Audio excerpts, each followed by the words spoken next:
Olá, pessoal, tudo bem? Sejam bem-vindos ao canal Humanitas, o canal de pesquisa na área de humanidades.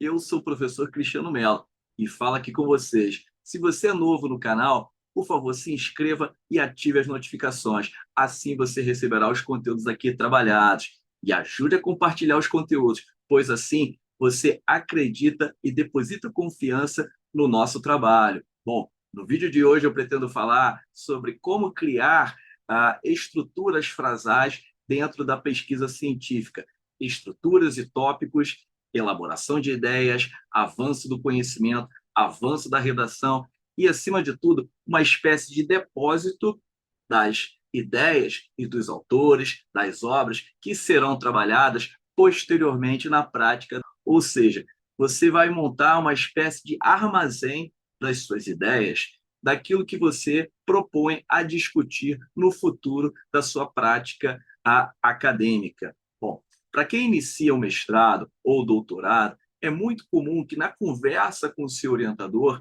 ele estimule você a pensar no sumário hipotético, ou seja, no índice imaginativo, no índice e no pseudo-sumário da sua pesquisa acadêmica. O que significa isso? Lá na obra Como se faz uma tese, inclusive é uma obra que eu cito muito aqui nos vídeos do escritor Humberto Eco, ele menciona a prática do pseudo-sumário, ou seja, é uma espécie de armazém das ideias, daquilo que você pretende elaborar na sua pesquisa acadêmica, para que você não possa cair em digressões, cair em afastamentos, fugir da sua temática, fugir do fio de Ariadne que conduz a sua pesquisa acadêmica, porque nós sabemos, uma pesquisa é uma forma linear de construir argumentos sólidos que você convença o seu examinador, convença depois a sua banca de qualificação que você realmente está construindo uma tese de doutorado ou uma dissertação de mestrado. A tese, você precisa provar algo mais original, algo mais criativo e contribuir com o avanço da ciência. Não apenas repetir autores, mas refutá-los, criar conceitos, criar terminologias e, acima de tudo, trabalhar com a fortuna crítica, com aquilo que já foi produzido e também deixar um avanço significativo dentro da ciência. Bom, falando um pouco mais da tese de doutorado, então, quando você cria tópicos estruturais dentro do seu texto acadêmico, ou seja, dentro do seu sumário hipotético, você já deixa bem claro quais autores você pretende trabalhar naquele capítulo, naquele subtítulo, quais são as obras, quais são as ideias, quais são as teorias, as formulações, e você deixa tudo um pouco mais amarradinho, ou seja, você deixa mais objetivo e, ao mesmo tempo, você idealiza o que você pretende construir com o avanço da sua pesquisa acadêmica. Porque nós sabemos, durante 4 anos, você precisa redigir um texto, uma tese, comprovar que você avançou na ciência e depois defendê-la.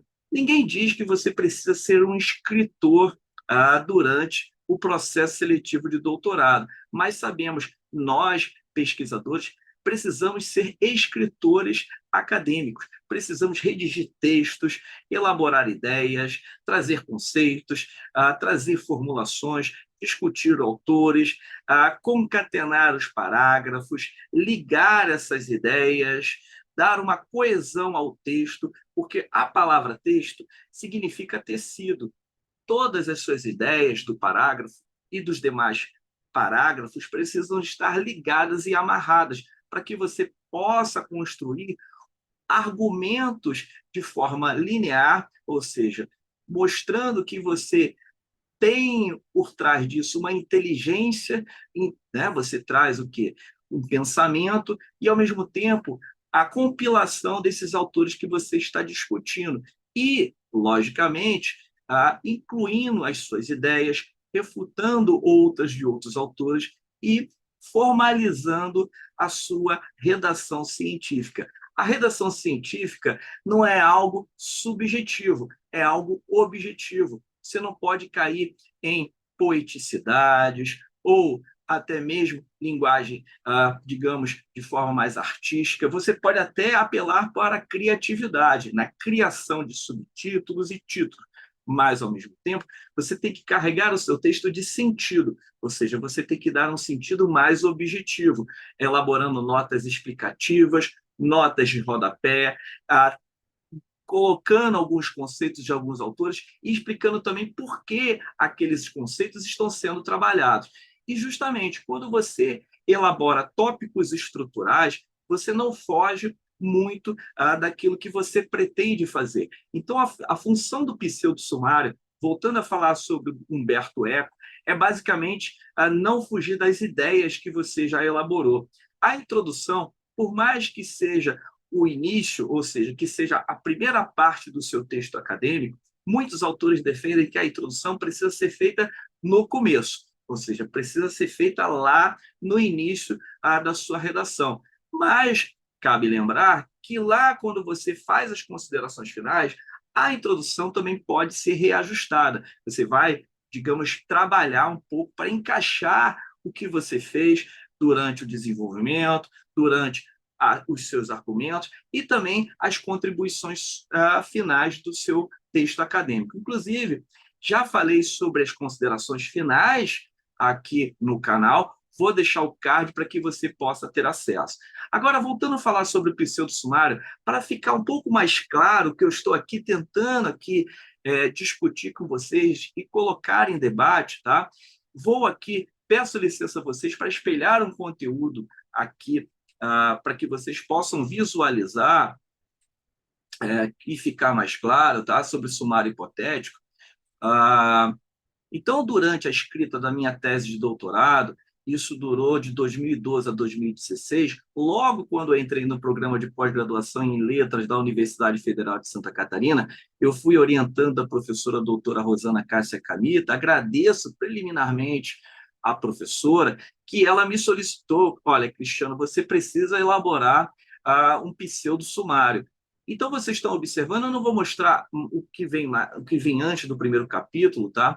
Mas, basicamente, o capítulo 1, aqui eu já elaboro os possíveis subtítulos da tese, né? Vocês estão observando que aqui alguns pressupostos que, digamos, descortinam o primeiro capítulo, intitulado Divergências e Convergências, reflexões sobre o romance histórico, eu digo o que eu pretendo fazer. Né, que é o movimento de apresentação da abordagem que será tratada no capítulo, ou seja, situando o leitor no capítulo presente, estabelecendo as principais articulações do capítulo que também seguirá.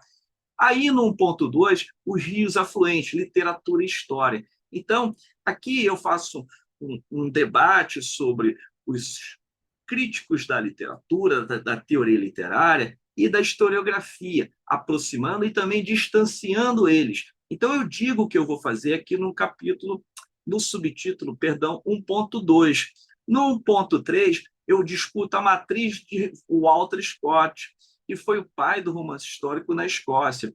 Então, eu vou dizer quem foi ele, eu vou tratar de autores que também discutiram a importância de Walter Scott no contexto europeu e de José de Alencar e Paulo Setúbal no contexto brasileiro, que são dois autores representativos do romance histórico no contexto brasileiro, tanto José de Alencar com Alfarrábios, né, As Minas de Prata, e Paulo Setúbal com as crônicas que ele também elabora durante o primeiro reinado e o segundo reinado no século XIX. Inclusive com um tom bastante picaresco, bastante satírico, representando a Carlota Joaquina, Dom João VI, dentre outras figuras históricas.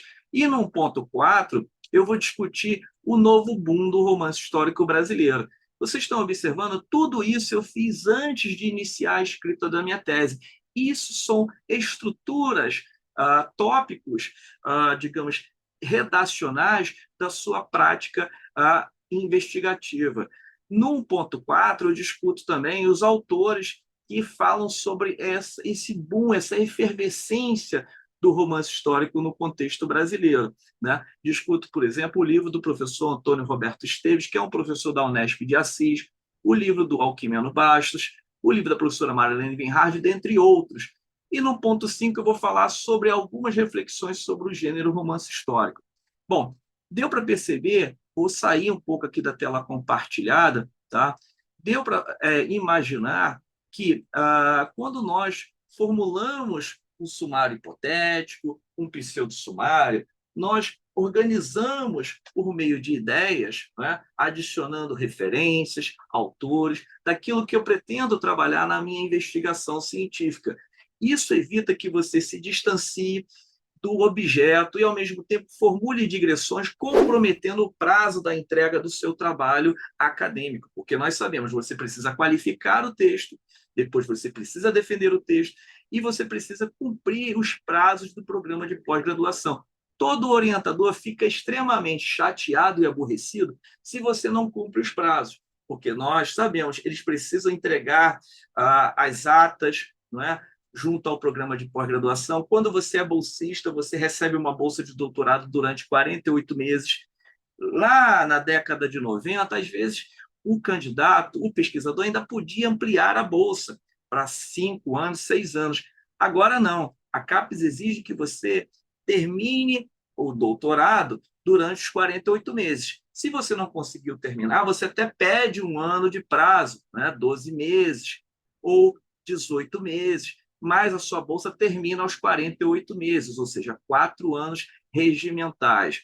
Bom, o vídeo de hoje foi sobre isso, sobre a formulação dos tópicos, das estruturas frasais, da construção do conhecimento e, principalmente, do estabelecimento das ideias antes mesmo de você criar a redação da sua pesquisa acadêmica. Comparando ao engenheiro que constrói uma casa, ele precisa de uma planta, ele precisa desenhar uma planta da residência. Assim mesmo faz o escritor da tese, não é? Ninguém talvez tenha dito que você precisa ser um escritor, precisa ter criatividade. Mas quando você entra no doutorado, você precisa formular, digamos, a planta, ou seja, a matriz do seu texto acadêmico. E as estruturas frasais funcionam dessa forma. Você expande ali o que você pretende fazer. Isso também diz que você é uma pessoa organizada, você é uma pessoa, digamos, programada a trabalhar com esses autores e com essas ideias. Interessante mencionarmos também que o pseudo-sumário você pode modificá-lo ao longo da sua pesquisa. Não é? Aquilo ali é apenas para que você possa consultar e você não fugir das pretensões que você pretende realizar na sua pesquisa acadêmica. Bom, quem gostou do vídeo, dê um joinha, ajude a compartilhar os conteúdos e também escreva os seus comentários. Bom, vou deixar também o link aqui para que vocês possam, quem deseja elaborar um projeto de mestrado ou de doutorado, do curso lá na plataforma Hotmart. Bom, grande abraço e até o próximo vídeo.